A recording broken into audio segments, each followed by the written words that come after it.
Hello बच्चों, मैं आपका विज्ञान शिक्षक कमलेंद्र हूँ।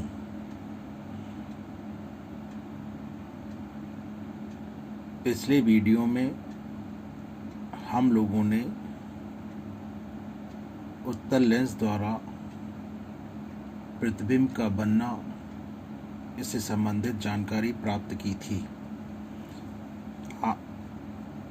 आज हम लोग क्रियाकलाप 10.12 जो कि उत्तल लेंस द्वारा प्रतिबिंब बनने से संबंधित है के बारे में जानकारी प्राप्त करेंगे। इसके अंतर्गत उत्तल लेंस के सामने विभिन्न स्थितियों में वस्तु को हम रखते हैं और उसके द्वारा बनने वाले प्रतिबिंब की स्थितियों, उसकी प्रकृति और उसके आकार के बारे में जानकारी प्राप्त करते हैं। इसे जानने के लिए हम एक चित्र की सहायता लेते हैं, जिसमें आप देख रहे हैं कि उत्तल लेंस के ठीक सामने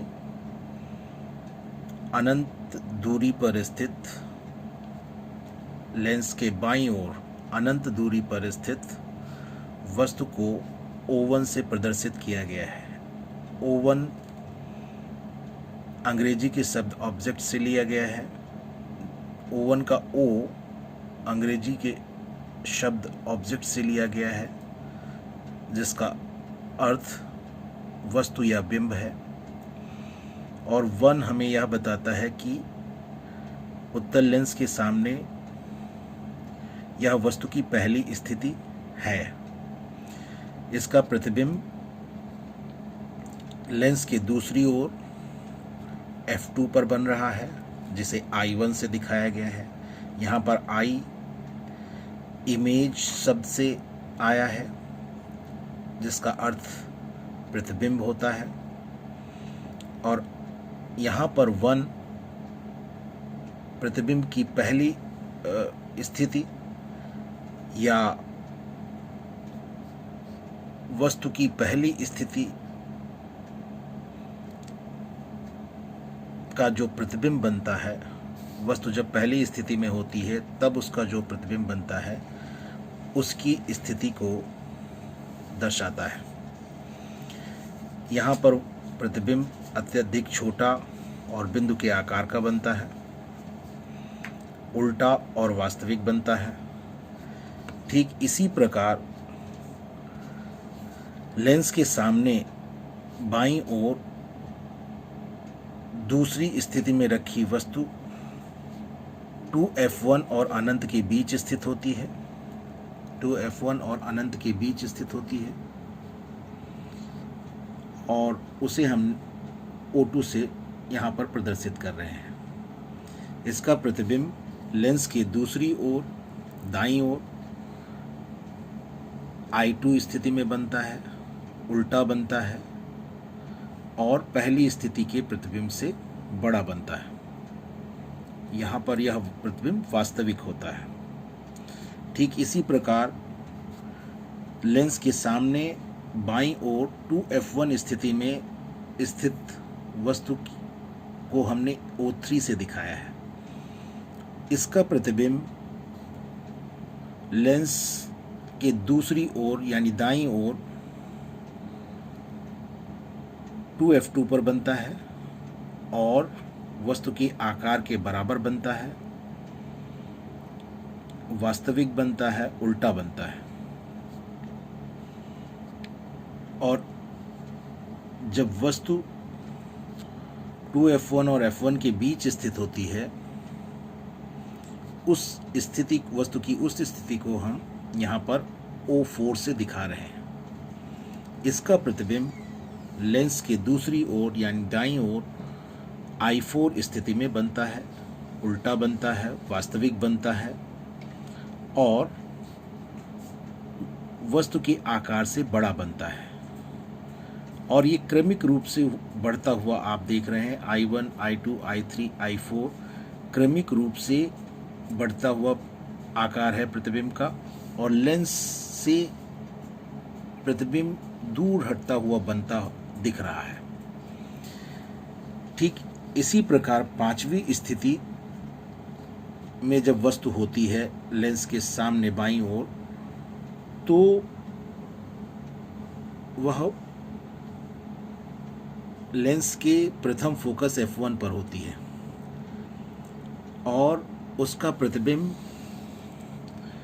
लेंस के दूसरी ओर यानी दाईं ओर I5 स्थिति में बनता है, यानी अनंत पर बनता है, और उल्टा बनता है, वस्तु से अत्यधिक बड़ा बनता है और वास्तविक बनता है। इस प्रकार पहली 5 स्थितियों में हमने यह देखा कि वस्तु के प्रतिबिंब उल्टे हैं, वास्तविक हैं, और साथ ही साथ आकार में बढ़ते हुए हैं, क्रमिक रूप से बढ़ते हुए हैं। जो छठी स्थिति है उसमें वस्तु लेंस और प्रथम फोकस के बीच बाईं ओर स्थित हम देख रहे हैं, उसे O6 से दिखाया गया है, उसकी स्थिति को O6 से दिखाया गया है, और इसका प्रतिबिंब लेंस के उसी ओर बनता है जिधर वस्तु रखी होती है लेंस के सामने, अर्थात बाईं ओर ही बनता है, और इसकी स्थिति को हमने I6 से दिखाया है। और हम देख रहे हैं कि यह वस्तु, यहाँ पर वस्तु का प्रतिबिंब सीधा बना हुआ है, वस्तु से बड़ा बना हुआ है और आभासी है। यहाँ पर छठी स्थिति में जो प्रतिबिंब बनता है वो आभासी प्रतिबिंब बनता है, यह हमें ध्यान रखना है।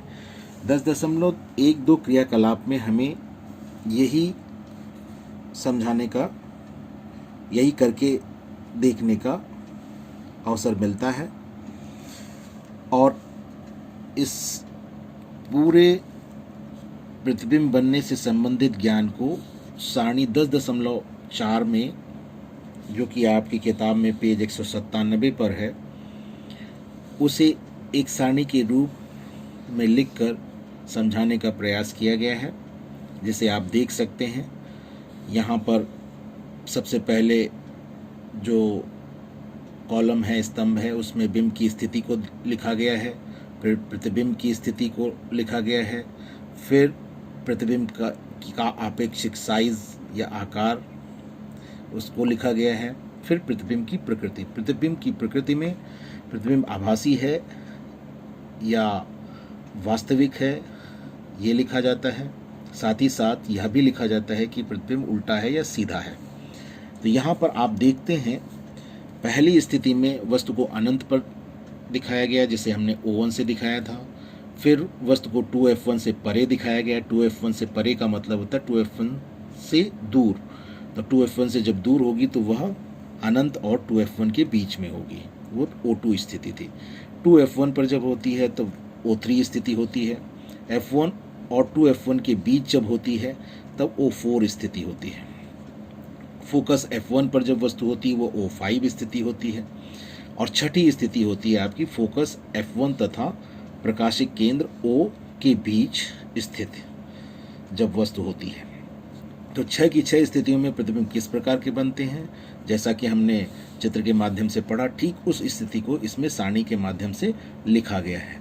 यहाँ पर आप देख रहे हैं शुरू की 5 स्थितियों में वास्तविक और उल्टा प्रतिबिंब प्राप्त हो रहा है। छठी स्थिति में आभासी और सीधा प्रतिबिंब प्राप्त हो रहा है।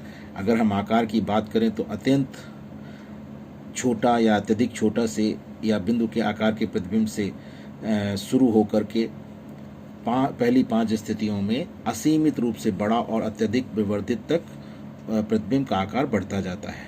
छठी स्थिति में आप देख रहे हैं कि प्रतिबिंब बड़ा मिल रहा है, आभासी और सीधा मिल रहा है। यही हम लोगों ने अभी चित्र के माध्यम से समझा है। तो इस प्रकार इस वीडियो में बस इतना ही। से इस अगले वीडियो में। धन्यवाद।